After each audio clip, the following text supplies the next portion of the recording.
So yan mga bro, it's day 2 ng snow dito sa Mokpo City, South Korea. Ayan, so grabe pa rin yung snow, makikita natin, no?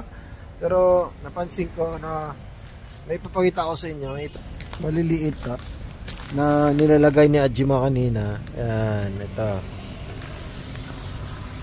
Ito yung mga maliliit na bato-bato, no? Ayan, nilalagay ni Ajima para ito yon sa ano, hindi madulas yung mga tao na naglalakad sa kalsada na pag may snow.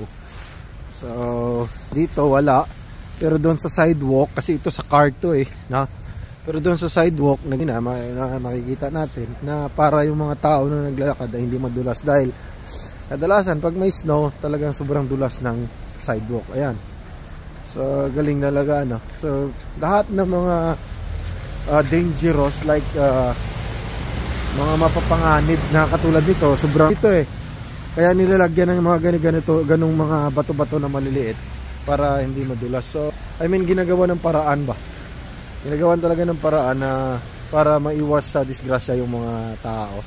At ngayon it is day 2 ng ano, until tomorrow pa to So, ayan so napakaganda ng view. Ayan, napakaganda ng view.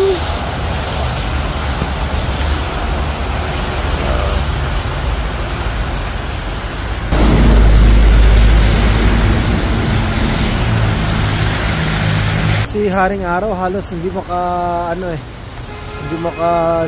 tawag din, ano ng kanya. Pero sa likod ng makakapal na ulap na yan ay may araw pa rin sumisikat, no? So ganoon din sa ano natin, sa buhay natin, na sa likod ng mga pinagdadaanan natin, sa likod ng mga kung ano man yung makakapal na ulap na yun na maitim na halos nahihirapan tayo sa buhay, alam natin na sa likod niyan merong Panginoon, at alam natin na sa likod ng kahirapan na yan or bigatit na naranasan natin ay meron pa ring pag-asa.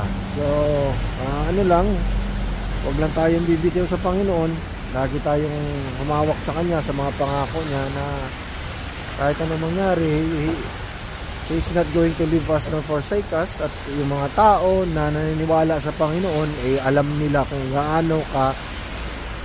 kung gaano gumalaw ang Panginoon, at ang Panginoon ay laging handa doon sa mga taong lumalapit sa Kanya.